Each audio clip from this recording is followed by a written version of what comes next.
avec Khaled Fika.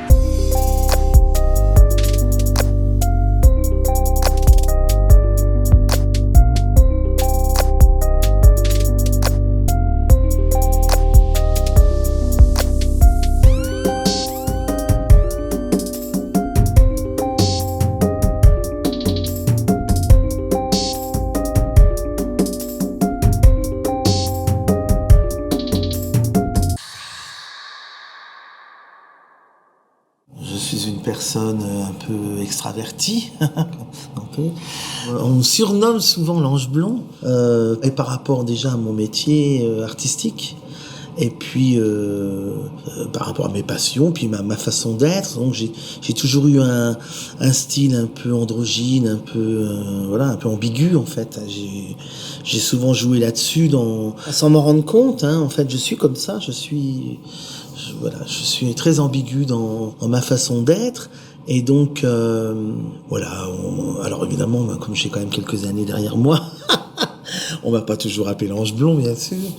Mais à mes débuts, j'ai toujours assumé le personnage que j'étais, assez féminin parce que souvent on m'appelle madame. Ça, par contre, ça m'ennuie parce que j'ai jamais voulu être une femme. Je suis bien comme je suis, un garçon androgyne, bien dans ses baskets, à l'aise avec ma sexualité quand je l'ai comprise. Parce qu'au départ, moi, je voulais être comme tout le monde. C'est bien plus facile. Mais bon, comme je l'ai jamais... Ça s'est toujours fait d'une façon très naturelle quand je l'ai compris autour de moi, dans ma famille et mes amis et tout ça. Même au collège, à l'école, tout ça.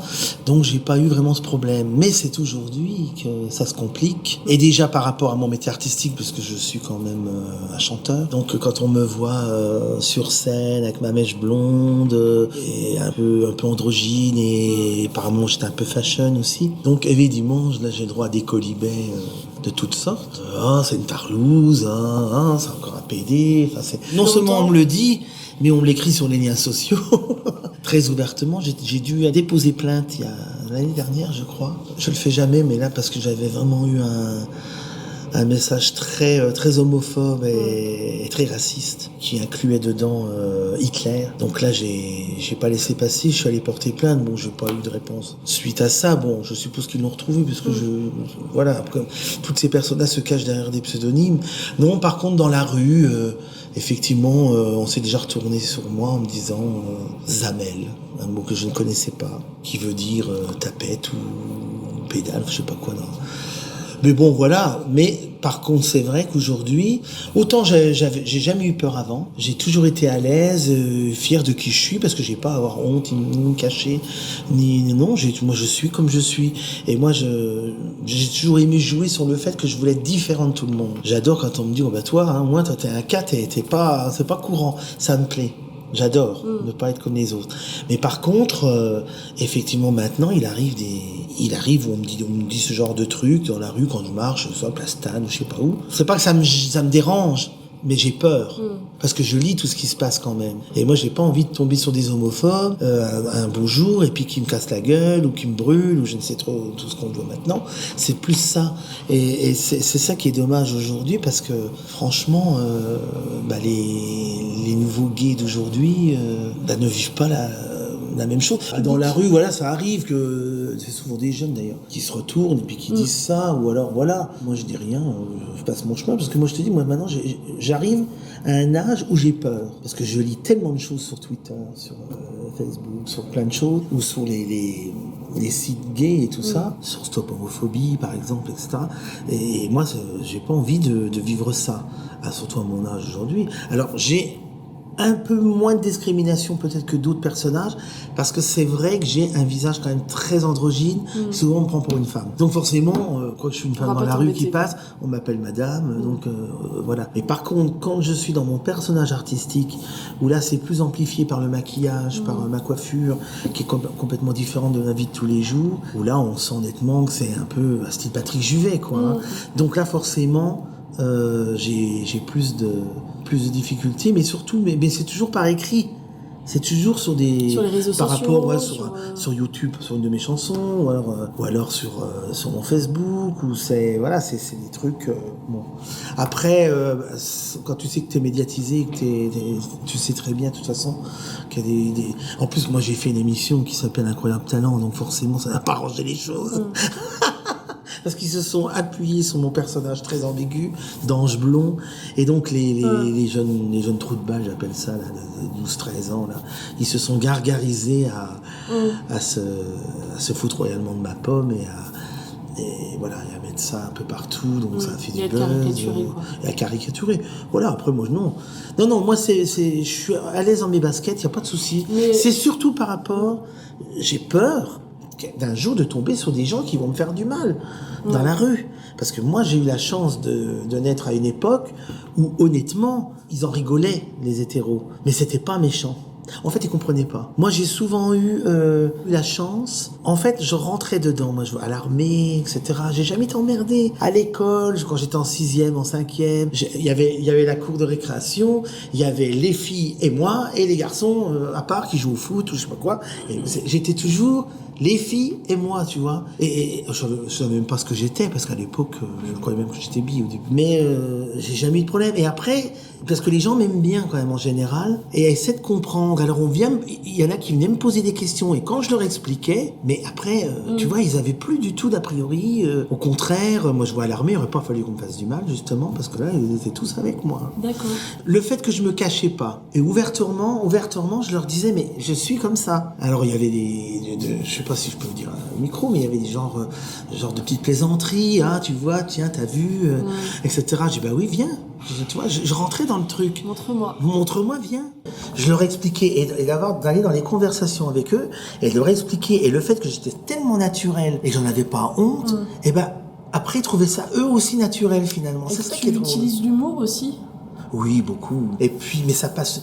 Moi, en général, enfin bon, j'ai la chance que les gens qui me connaissent m'aiment. Et alors, souvent, on me demande, mais comment t'es devenu comme ça, ou pourquoi c'est comme ça, etc. Et je finis par expliquer. Et j'explique au début, moi, j'étais comme tout le monde. J'étais même, je croyais même que comme tout le monde. Oui, enfin, j'étais bi. Oui. Je pensais aimer les deux, parce que j'ai eu une copine quand j'étais jeune. Je l'ai connue à 13 ans, ça jusqu'à 18-19 ans. J'ai même eu une sexualité et tout ça. Donc, je croyais. Mais je savais, puis on veut être comme tout le monde, c'est plus facile, mais je me rendais bien compte qu'il y avait des trucs qui étaient pas pareils. Et après, je voyais bien que je préférais être avec les garçons. Après, je suis allé en LEP, c'était un lycée d'enseignement professionnel pendant 3 ans, donc là c'était que des garçons. Et après, j'étais entouré que de garçons. Quand je suis allé à l'armée, j'étais entouré que de garçons. Et je voyais bien que j'étais comme plus à l'aise. Marie, j'avais toujours ma copine à ce moment-là. Et puis, c'est que vraiment, quand j'étais à l'armée, là, j'ai compris. Je vois, par exemple, on était 2. Et moi, donc, je l'assumais pleinement. Je rigolais avec eux. Je plaisantais même, tu vois, sur la sexualité, etc. Et il me disait, mais nous, on t'adore, on t'aime comme t'es, tu vois.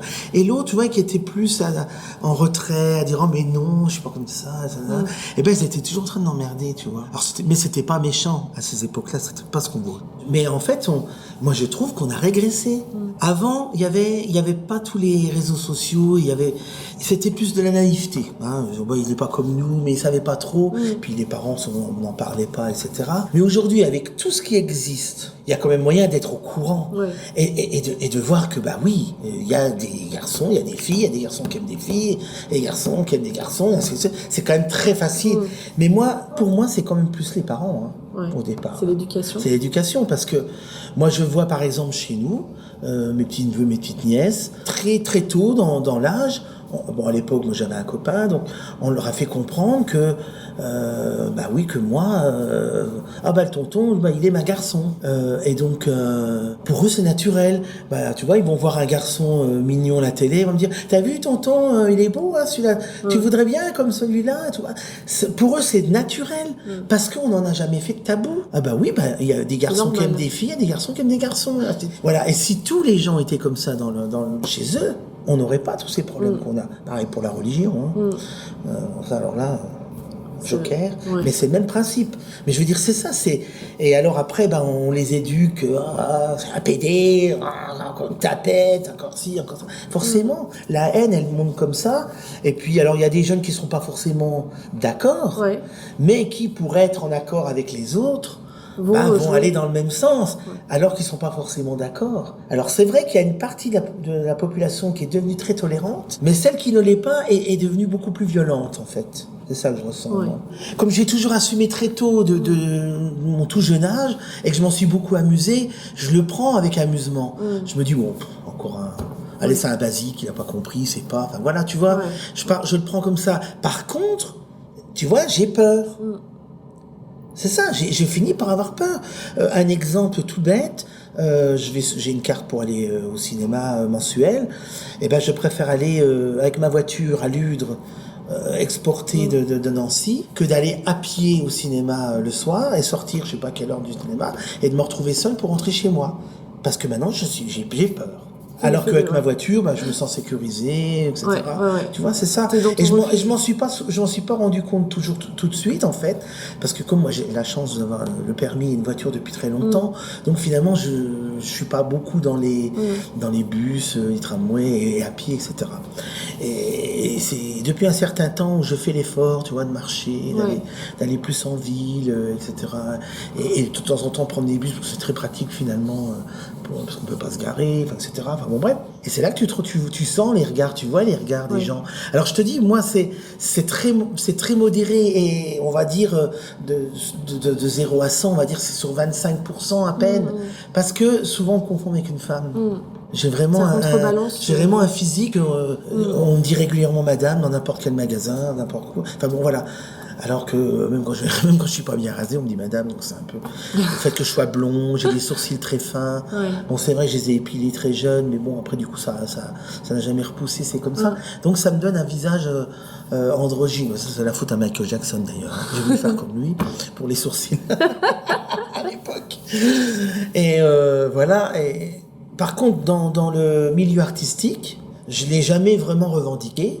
Que j'étais gay, je laisse toujours planer le doute de la bisexualité, etc. Mais toujours sur les deux. C'est pour ça qu'au départ, mes textes de chansons, il n'y avait jamais de il et de elle, ou de prénom dedans, parce que c'est déjà très difficile pour se faire connaître et d'exister en tant qu'artiste. Donc si tu te mets encore une population ado, parce que il faut chanter pour les gays, il faut chanter pour ceux-là, il faut chanter pour ci, il faut chanter pour ça. Donc j'ai jamais voulu le faire. Par contre, dans ma vie de tous les jours, tu me connais, je l'assume très bien, ici à la radio, partout. Je suis gay, fier de l'être, et il n'y a aucun souci, il n'y a aucun problème. Et les amis qui sont autour de moi, il n'y a aucun problème avec ça non plus.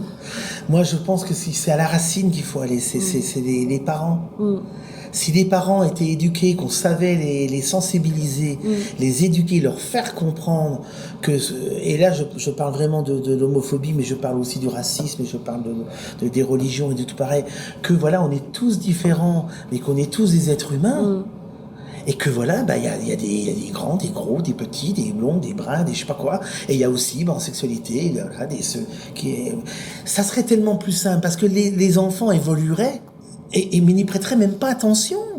Va dans une cour de récréation, un petit garçon noir ou une petite fille blanche, elle va dire, c'est mon chéri. Ils vont même pas, tu vois, qu'il est black. Ça n'a aucune importance. Tu vois, c'est après qu'on dit, oh, mais c'est un black, ou c'est un chinois, ou c'est je sais pas quoi. C'est ça qui va pas. On est une race, la race humaine, elle est différente, vraiment sur plein de... Et c'est ça qu'il faudrait apprendre, mais apprendre aux jeunes, ok, mais s'il y a les parents derrière, il y a quand même des parents qui foutent leur gosse dehors, parce qu'il est gay à 16 ans, mais comment on peut être parent? Alors ça me révolte. Comment on peut mettre son gosse dehors parce qu'il est gay? Et le gosse, il se retrouve à la rue sans rien, obligé de se prostituer, parce que pas toujours trouver, tu vois, un foyer, des choses. Mais comment? Voilà, il vient de là le problème au départ. Moi, j'incrimine pas les jeunes. C'est l'éducation qu'il y a autour. Et puis, je sais pas comment ça se passe dans les écoles et tout ça. Bon, alors maintenant, on parle de plus en plus. Par exemple, chez nous, on reçoit des stagiaires et tout ça. Ils sont très ouverts, tu vois, il n'y a pas d'a priori. Mais s'ils rentrent chez eux et qu'elle perd, c'est encore une tarlouse à la télé. Tu vois le truc. Ou alors, c'est encore un arabe, ou c'est encore je sais pas quoi, moi. Enfin, moi, j'ai l'impression que beaucoup le cachent. Parce qu'il y a une telle violence aujourd'hui, dans tout. Donc, forcément, là aussi, ça fait pas plaisir de savoir qu'on risque de se faire... T'imagines qu'ils se font brûler avec de l'essence. Moi, je sais plus comment ça s'appelle ce jeune, là, aux États-Unis, là. On a fêté les 20 ans, là, un petit blondinet, là, qui était... Mais on a vu un film, là. Comme, tu vois, enfin, pour dire que moi, je suis, tu sais, beaucoup pays des bisounours, mais j'ai quand même ma maturité, je vois clair. Alors, moi, mon seul bouclier, ma seule force, c'est l'humour. Moi, j'ai toujours été même quelqu'un qui va avoir un truc un peu agressif avec moi, je vais lui retourner ça d'une forme tellement d'humour que l'autre il en reste con finalement. Il n'a pas d'argument, il sait pas. Ouais. Et après, il voit bien que j'en suis pas moins intéressant qu'un autre, quoi. Je veux dire, bon, moi j'ai jamais été tripoté quelqu'un qui était pas gay, quoi. Je veux dire, je fais savoir ouvertement qui je suis. Après, bon, tu vas pas faire du harcèlement non plus. Il y a de l'amusement. Et je pense que ça, le fait de s'amuser, d'en rire même, et d'accepter même qu'on puisse en rire, parce que le fait que je suis différent, le fait de l'accepter, je trouve que ça temporise vachement les choses. Putain, moi, c'est youpi là, c'est tout de suite parti. Non, mais moi, j'ai beaucoup d'humour sur moi-même. Je sais bien que je suis un être à part, que j'ai des qualités, des défauts comme tout le monde, mais que personne n'est parfait. Qui c'est qui se croit parfait quand même sur cette terre? On ne l'est pas, et même quand on remonte là-haut, on ne l'est pas non plus. Donc de toute façon, non, mais puis moi je suis très spirituel, j'ai beaucoup de... Non, moi c'est vrai, mon langage c'est l'amour, c'est le bien-être des gens, et je suis hypersensible, je pleure facilement dès que quelque chose m'attriste, que ce soit à la télé, que ce soit n'importe quoi. Et un gamin qu'on va mettre dehors à 16 ans, même je vais pleurer à chaudes larmes parce que... Et que faire? Parce qu'on ne peut pas apprendre toute la misère, tu vois. Voilà, c'est pas évident. Alors que ça serait tellement simple que cette putain de société accepte les gens comme ils sont. Et que tout le monde vive avec sa particularité ou sa différence. Ici, c'est la radio de la différence, donc on est bien placé pour ça. Et qu'on soit en harmonie. Oui, c'est quand je dis je suis au pays des bisounours. Parce que je rêve d'un monde parfait. Mais voilà. Mais alors avant, quand c'était verbal, que c'était encore dans la cour d'école, qu'on s'amusait, moi à 14-15 ans, on rigolait, j'étais tout le temps avec les filles. Et bon alors, mais ça me dérangeait pas plus que ça. J'avais mes petits chouchous, ceux que je trouvais plus mignons, etc. Je leur faisais savoir toujours. Toi, tu sais, je te ferais bien mon 4 heures. Puis tu le disais d'une telle manière et tout ça, l'autre il était tout con. Moi j'ai vu des garçons, enfin même au lycée, des garçons me montraient leur pénis. En me disant, ça te plairait, hein? Je dis, viens, je vais te montrer si ça va me plaire. Mais ça tente pas une réaction comme ça. Et alors là, ils remontaient vite leur truc et puis ils se cassaient, vite fait, bien fait. Tu vois le truc? C'est aller dans le sens. C'est eux qui ont un problème, c'est pas moi. Donc je leur montrais, viens, je vais te montrer. Là c'est plus pareil là. Là, c'est... Que si tu commences à faire ta chuchote disant non, tu vois, c'est là où ils continuent, tu vois, à t'emmerder. Ils essaient d'aller... Voilà, alors moi c'est une philosophie que j'ai parce que moi je suis comme ça. Puis moi j'ai eu des parents, j'ai eu une mère tellement parfaite, tolérante. Mon père aujourd'hui, on l'accepte, mais il l'a toujours pas digéré, parce que c'est ça aussi le truc. C'est que souvent, ils se sentent, eux, agressés. En cause. Parce que j'imagine on a dû dire à mon père parfois, ton fils il est pédé, ou je sais pas quoi. Et ça doit les blesser, eux, en fait. Tu vois, c'est même pas par rapport à moi, je suppose, par rapport à eux, leur intégrité. Et je pense que ça aussi, ça entraîne de la violence, ça entraîne des trucs. Voilà, il faudrait que la tolérance pour tout, dans tous les domaines... Aimons-nous les uns les autres, bordel, merde, c'est si simple en plus. Évidemment, je suis tout le temps avec des filles, dans ma vie, à part 2-3 couples gays que je connais comme ça, sur Paris, il y en a sur Nancy, mais honnêtement, je suis entouré que de filles, parce que c'est vrai que j'ai ce côté aussi féminin chez moi, et qui me permet d'être à l'aise dans tout le quotidien des filles, en fait. De parler chiffon, machin, c'est un peu ça. Moi, on va me parler de la politique, on va me parler du foot, on va me parler les bleus, là, j'en ai rien à foutre, justement. Tu vois, je veux dire, voilà. Et malheureusement, les hétéros, ils ont souvent, les hétéros mâles, je veux dire, ils ont quand même leur sujet de conversation. Et moi, je suis là, je les regarde. Tu vois, donc voilà, et ça, c'est très agréable. Et puis moi, j'ai la chance d'avoir aussi quand même des personnes de ma famille très proches qui m'acceptent et qui m'aiment comme je suis. Donc, dès que j'ai quelque chose, j'ai par exemple la tante, petite sœur de ma mère, qui est un peu comme ma mère. Et quand j'ai quelque chose, un chagrin, quelque chose, je vais la voir, elle elle est d'une tolérance sans limite, quoi, tu vois. Donc ça m'aide. Et puis les gens qui m'accueillent, alors tu sais, on reçoit ce qu'on envoie aussi, hein, ça marche aussi comme ça. Donc moi, j'ai la chance de recevoir des gens qui m'aiment, donc qui m'acceptent et qui m'aiment comme je suis, avec ma tolérance, avec parfois je suis un peu chiant des fois, quand même. Mais voilà, mais je veux dire, c'est parfait. Et puis j'ai d'excellentes amies, comme Ariel de la radio, c'est ma grande sœur. Enfin, je veux dire, je peux tout lui dire, elle sait tout. Je veux dire, voilà, je suis pas isolé, seul, mais tout le monde n'a pas cette chance. Hein. Et grâce à moi aussi, par le métier artistique, par la chanson, dans pas mal de régions, j'ai effectivement des gens qui m'aiment en tant qu'artiste et qui, certaines sont devenues plus proches de moi, et des personnes auxquelles je peux compter aussi. Les conseillers ne sont pas les payeurs.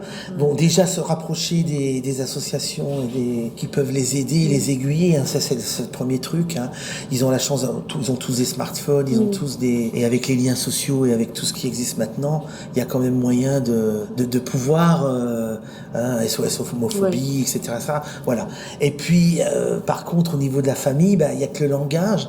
Essayer de leur faire comprendre. C'est sûr, faut pas les choquer non plus. Faut accepter qu'on soit aussi on est quand même plus dans une société hétérosexuelle. Donc il faut comprendre que la différence, elle est beaucoup chez nous quand même. Et essayer de leur faire comprendre cette différence qu'on a en nous, qu'on n'a pas choisi. Ça, c'est important aussi. Parce qu'on ne devient pas. Ça là, ça me fait rire. On ne devient pas homosexuel, on ne devient pas bisexuel. Il a été déçu par les filles. Alors il s'est mis avec un monsieur. Mais bien sûr. Non, tu nais comme ça. Tu as des tendances, tu les as pas. Tu les as assumées plus tôt, tu les as pas assumées. Mais on ne devient pas homosexuel. C'est pas les parents qui rendent les jeunes homosexuels. On est comme ça. Voilà. On est ou on n'est pas. Et le fait de le faire accepter par ses proches, et quand on voit que ça coince, essayez encore, et en montrant qu'il n'y a aucun problème, et que c'est pas parce que leur sexualité est différente qu'il n'est plus le même, et qu'il n'a pas le même amour pour ses parents, pour ses frères et sœurs, etc. C'est ça, les amener à accepter que c'est différent. Et éviter, peut-être au début, bien sûr, de les choquer, tu vois, d'accepter aussi qu'ils soient différents. T'es gay, mais il faut accepter que les autres ne le soient pas. Tu vois. Et donc c'est ça, en fait, trouver cette alchimie pour pouvoir, voilà, dans les deux sens, que ça communique et là tu puisses amener à dire, moi il est gay, mais moi je l'adore, on l'aime comme il est, tu vois, à la limite. On le verrait avec une fille maintenant, on serait presque choqué. Moi je l'ai entendu ça. Donc c'est beaucoup le langage, beaucoup l'humour. Parler beaucoup l'humour, et puis d'avoir beaucoup d'humour sur soi-même, d'accepter qu'on puisse. Et alors, quelqu'un qui a rigolé, c'est pas la fin du monde, c'est pas grave, tu vois. Par contre, là où c'est grave, c'est la violence. La violence, avec tout ce qu'on peut entendre, je veux pas citer là, c'est ça qui est grave. Mais voilà, moi j'ai pas de recette. On est tous différents, on a tous des karmas différents par rapport à ça. Mon seul problème, c'est de trouver l'amour. Ça, c'est une autre histoire. Ça, par contre, si les hétéros, ils ont la recette, ils n'ont qu'à me la donner.